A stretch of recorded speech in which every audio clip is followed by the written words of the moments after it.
Om Swastiastu. Halo adik-adik mahasiswa semester 6 program studi pendidikan sastra agama dan bahasa Bali dimanapun kalian berada. Apa kabar kalian semua?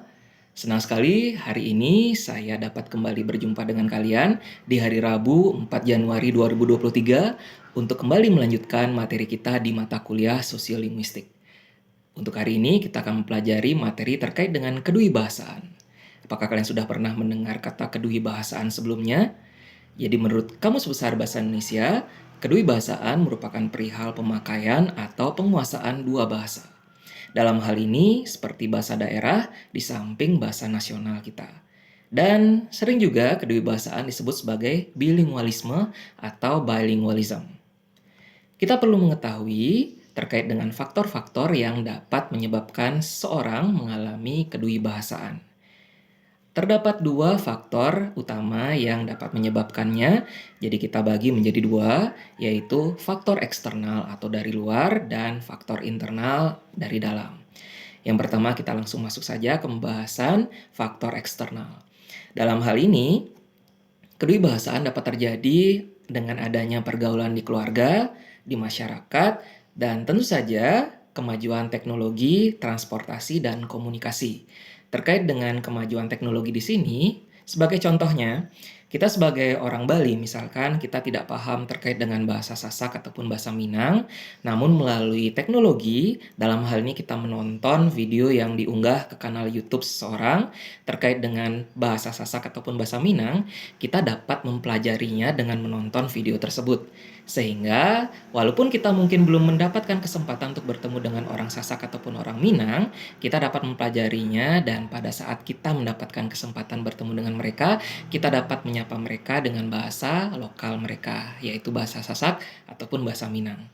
Sementara untuk faktor internal dalam hal ini adalah terkait dengan tahapan usia pemerolehan bahasa seseorang, yang tentu saja dapat dipastikan jika seseorang semakin muda usianya dalam mempelajari bahasa ataupun lebih dari satu bahasa, maka semakin besar juga peluang mereka untuk dapat menguasai dan mengomunikasikan bahasa tersebut secara aktif ataupun fasih. Sebagai contohnya adalah seorang yang berusia 6 tahun, jadi dari kecil dia dibiasakan atau diajarkan dengan bahasa daerah, misalkan bahasa Bali, dan kemudian dalam lingkup kemasyarakatan, dia belajar juga bahasa Indonesia sebagai bahasa pemersatu, dan misalkan dia diikutsertakan oleh orang tuanya mengikuti les bahasa, dalam hal ini adalah bahasa asing, bahasa Inggris, ataupun bahasa Mandarin, maka dalam hal ini juga perkembangan 4 bahasa yang sudah dimiliki juga akan terus berkembang. Dan bukan tidak mungkin dia akan menjadi semakin fasih dalam 4 bahasa tersebut. Jadi kedewibahasaan sekali lagi dapat terjadi karena adanya faktor eksternal dan faktor internal. Jadi setelah kita mengetahui terkait dengan faktor-faktor penyebabnya, kita dapat langsung masuk ke pembagian kedewibahasaan. Jadi terkait dengan kedewibahasaan dapat terbagi menjadi 3. Yang pertama adalah kedewibahasaan majemuk atau compound bilingualism. Yang kedua adalah kedewibahasaan koordinatif atau sejajar. Dan yang terakhir adalah kedewibahasaan subordinatif atau kompleks. Mari kita simak yang pertama, terkait dengan kedewibahasaan majemuk atau dalam bahasa Inggris kita sebut sebagai compound bilingualism. Jadi kedewibahasaan majemuk di sini adalah keadaan di mana salah satu bahasa, dalam ini orang ini memiliki kemampuan berbahasa dua, misalkan bahasa daerah dan juga bahasa Indonesia. Keadaan di sini adalah di mana salah satu bahasa dari yang penutur ini ada yang lebih baik daripada kemampuan bahasa yang lain. Sebagai contohnya, di sini penutur mampu untuk menggunakan dua bahasa ini, namun ada satu yang lebih menonjol. Sebagai contohnya, dia terbiasa menggunakan bahasa daerah Bali. Jadi saat dia misalkan menggunakan bahasa daerah Bali, dia akan lebih baik daripada saat berbahasa Indonesia. Namun sekali lagi, sebagai catatannya, bukan berarti dia tidak bisa menggunakan bahasa Indonesia dengan baik. Namun dapat ditakar ulang bahwa bahasa daerahnya lebih baik dan mungkin penguasaan kosakatanya lebih banyak daripada bahasa Indonesia. Untuk yang kedua, di sini adalah kedewibahasaan koordinatif atau sejajar. Dari kata sejajar di sini dapat kita sampaikan bahwa sejajar memiliki arti yang sama. Jadi, dua bahasa yang dikuasai oleh seseorang di sini itu sama baiknya. Jadi penutur dalam hal ini fasih dalam berkomunikasi menggunakan dui bahasa atau dua bahasa tersebut dalam kehidupan sehari-hari. Sebagai contohnya, dia bagus dalam bahasa daerah dan juga dia juga bagus dalam penguasaan bahasa Indonesia.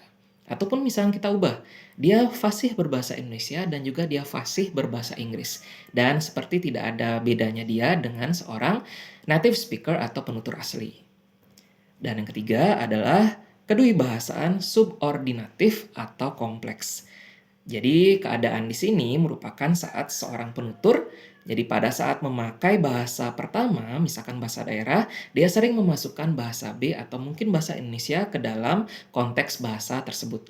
Jadi saat dia menggunakan bahasa daerah, mungkin dia baru saja mendapatkan beberapa kosakata baru dalam bahasa Indonesia, jadi dia mencampurkan atau memasukkan kata-kata dalam bahasa Indonesia ini ke dalam bahasa daerah. Jadi bisa dibilang bahwa bahasa pertama itu sangat dipengaruhi oleh bahasa kedua dalam hal kedewibahasaan subordinatif.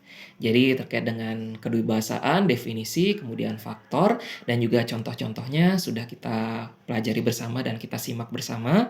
Untuk berikutnya kita akan lanjutkan dengan diskusi. Jadi diskusi akan saya pandu dalam bentuk kelompok dan nanti akan ada juga diskusi secara individu.